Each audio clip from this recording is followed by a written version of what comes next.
Neemias, capítulo 13. Os estrangeiros separados de Israel. Naquele dia se leu para o povo no livro de Moisés.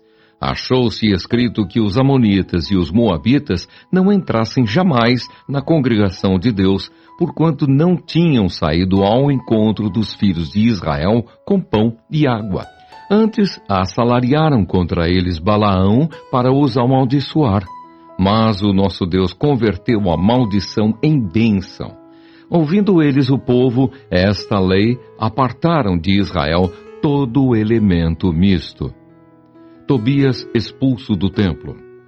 Ora, antes disto, Eliacibe, sacerdote, encarregado da câmara da casa de nosso Deus, se tinha aparentado com Tobias, e fizera para este uma câmara grande, onde dantes se depositavam as ofertas de manjares, o incenso, os utensílios e os dízimos dos cereais, do vinho e do azeite, que se ordenaram para os levitas, cantores e porteiros, como também contribuições para os sacerdotes.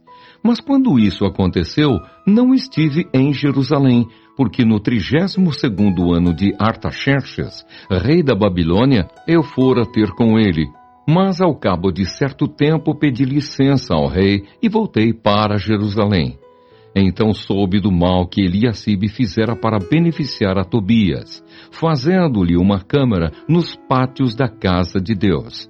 Isso muito me indignou a tal ponto que atirei todos os móveis da casa de Tobias fora da câmara.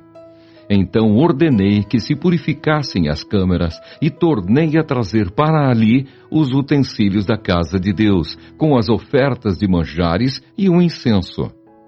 Restaurada a manutenção dos levitas.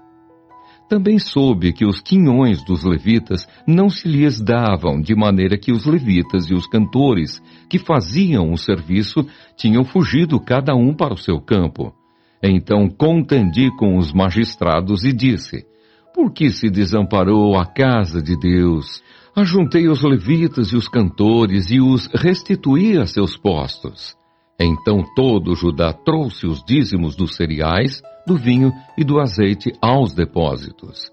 Por tesoureiros dos depósitos pus Selemias, o sacerdote, Zadok, o escrivão, e dentre os levitas, Pedaías. Como assistente deles, Anã, filho de Zacur, filho de Matanias, porque foram achados fiéis, e se lhes encarregou que repartissem as porções para seus irmãos. Por isto, Deus meu, lembra-te de mim, e não apagues as beneficências que eu fiz à casa de meu Deus e para o seu serviço. Restabelecimento da observância do sábado. Naqueles dias vi em Judá os que pisavam lagares ao sábado e traziam trigo que carregavam sobre jumentos, como também vinho, uvas e figos, e toda sorte de cargas que traziam a Jerusalém no dia de sábado, e protestei contra eles por venderem mantimentos neste dia. Também habitavam em Jerusalém tírios, que traziam peixes e toda sorte de mercadorias que no sábado vendiam aos filhos de Judá e em Jerusalém. Contendi com os nobres de Judá e lhes disse: que mal é este que fazeis, profanando o dia de sábado?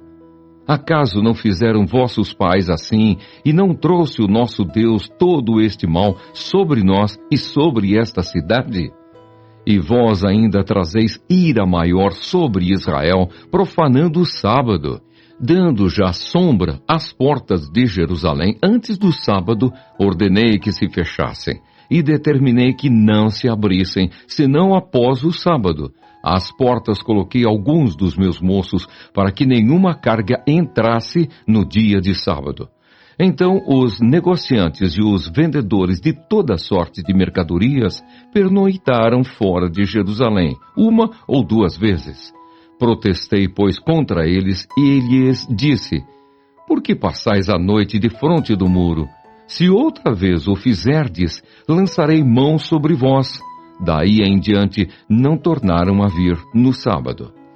também mandei aos levitas que se purificassem e viessem guardar as portas para santificar o dia de sábado. Também nisto, Deus meu, lembra-te de mim e perdoa-me segundo a abundância da tua misericórdia. Condenação do casamento misto. Vi também naqueles dias que judeus haviam casado com mulheres asdoditas, amonitas e moabitas.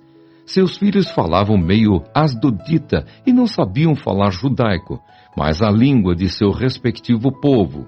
Contendi com eles e os amaldiçoei, e espanquei alguns deles. E lhes arranquei os cabelos, e os conjurei por Deus, dizendo: não dareis mais vossas filhas e seus filhos, e não tomareis mais suas filhas, nem para vossos filhos, nem para vós mesmos. Não pecou nisto Salomão, rei de Israel? Todavia, entre muitas nações não havia rei semelhante a ele, e ele era amado do seu Deus, e Deus o constituiu rei sobre todo o Israel. Não obstante isso, as mulheres estrangeiras o fizeram cair no pecado. Dar-vos-íamos nós ouvidos para fazermos todo este grande mal, prevaricando contra o vosso Deus, casando com mulheres estrangeiras. Um dos filhos de Joiada, filho do sumo sacerdote Eliacibe, era genro de Sambalate, o Horonita, pelo que o afugentei de mim. Lembra-te deles, Deus meu, pois contaminaram o sacerdócio, como também a aliança sacerdotal e levítica. As reformas de Neemias. Limpei-os, pois, de toda estrangeirice e designei o serviço dos sacerdotes e dos levitas, cada um no seu mister, como também o fornecimento de lenha em tempos determinados, bem como as primícias. Lembra-te de mim, Deus meu, para o meu bem.